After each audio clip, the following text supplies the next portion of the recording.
पागल हो गए हो क्या? डायरेक्टर ने जब ऋषि कपूर और राजेश खन्ना की फिल्म के लिए रखी शर्त, भड़क गए थे सलीम जावेद। हेलो दोस्तों, मैं फिर से हाजिर हूँ फिल्मी दुनिया की खबरों के साथ। अगर चैनल पे पहली बार आए हैं तो आप सभी से एक ही रिक्वेस्ट करती हूँ, चैनल को सब्सक्राइब करके जाइएगा और वीडियो को एंड तक जरूर देखिएगा। एंड में अगर खबरें थोड़ी सी पसंद आए तो लाइक और शेयर जरूर कीजिएगा। तो चलिए जानते हैं आज कौन सी इंटरेस्टिंग खबरें लेके आई हूँ, एंड तक बने रहिएगा दोस्तों। सलीम खान और जावेद अख्तर की जोड़ी ने कई सुपरहिट फिल्में लिखी है दोस्तों। उनकी हर मूवी बॉक्स ऑफिस पर धमाल मचा देती थी और यही वजह थी कि उनकी फीस भी बहुत ज़्यादा थी। हाल ही में डायरेक्टर रमेश तलवार ने बताया कि उन्होंने सलीम जावेद की फिल्म जमाने को रिजेक्ट कर दिया था दोस्तों। 1970 के दशक में सलीम खान और जावेद अख्तर का हिंदी फिल्म इंडस्ट्री में डंका बजता था दोस्तों। दोनों ने साथ में शोले, दीवार, यादों की बारात जैसी सुपरहिट फिल्में लिखी हैं दोस्तों।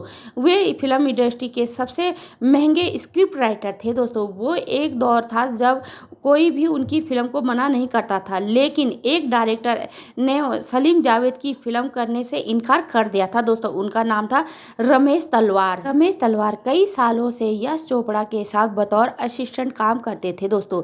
फिर बाद में उन्होंने दूसरा आदमी, बेसहारा, सवाल, दुनिया जैसी फिल्में डायरेक्ट की दोस्तों। हाल ही में रमेश तलवार ने बताया कि उन्होंने राइटर के बराबर फीस की मांग की थी, तो जिसकी वजह से सलीम जावेद हैरान रह गए थे दोस्तों। चैनल फ्राइडे टॉकीज को दिए गए इंटरव्यू में रमेश तलवार ने बताया कि सलीम जावेद का सब्जेक्ट था।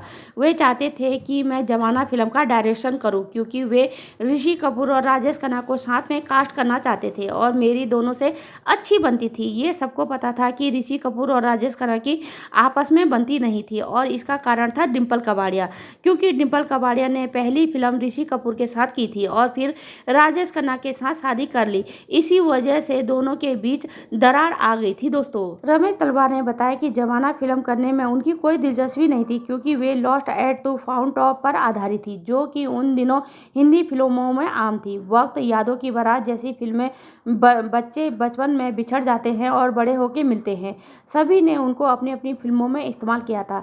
हालांकि रमेश ने फिल्म को डायरेक्शन करने के लिए मान गए थे, लेकिन शर्त रख दी कि उन्हें सलीम जावेद के बराबर फीस मिलनी चाहिए। उन्होंने बताया कि मैंने कहा ठीक है, मुझे उतनी फीस दे दीजिए जितनी आपको मिलती है। जो उन्होंने कहा कि क्या मतलब है? मैं बोला कि आपको जितने पैसे मिलते हैं उतने ही मुझे दे दीजिए। उन्होंने कहा कि पागल हो गए हो क्या? वो कहते हैं कि फिल्म के लिए दोनों को 7-7 लाख रुपए मिलते हैं। मैंने कहा कि मुझे भी 7 लाख रुपए दे दीजिए। उन्होंने कहा कि हमारे पास दूसरे डायरेक्टर हैं जो कि 2.5 लाख रुपए फीस लेने के लिए तैयार हैं और वो फिल्म के लिए तैयार है। मैंने कहा कि उन्हें ही ले लीजिए।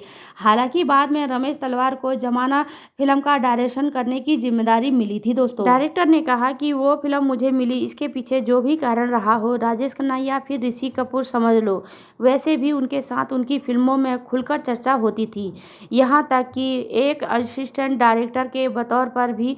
और मैं हमेशा अपनी प्रक्रिया के बारे में बहुत ईमानदार था, इसलिए मुझे पता था कि मैं अपना काम जानता हूँ। लेकिन मैंने सिर्फ इसलिए ज़्यादा फीस की मांग की कि क्योंकि उस वक्त मुझे 10 लाख रुपए फिल्म का ऑफर हो रहा था, लेकिन वे बहुत कम पैसे दे रहे थे। खैर, इंडस्ट्री में तो ऐसी बातें होती रहती है। रमेश तलवार ने बताया कि जमाना मूवी को बनने में बहुत देरी हुई थी, क्योंकि फाइनेंसर फिल्म इंडस्ट्री से नहीं थे। 80% शूटिंग हो चुकी थी और फिर शूटिंग रोकनी पड़ी, क्योंकि फाइनेंसर के पास अचानक से पैसों की कमी हो गई थी। इस बीच ऋषि कपूर और राजेश खन्ना ने भी किसी और को डेट दे दी थी और फिल्म को सिनेमाघरों में पहुंचाने में काफ़ी वक्त लग गया था। ये मूवी 1985 की रिलीज हुई थी। मालूम हो कि उस साल सलीम जावेद 1982 में अलग हो गए थे दोस्तों। तो कैसी लगी आपको जमाना मूवी से ये दिलचस्प किस्सा जानकर मुझे ज़रूर बताइएगा।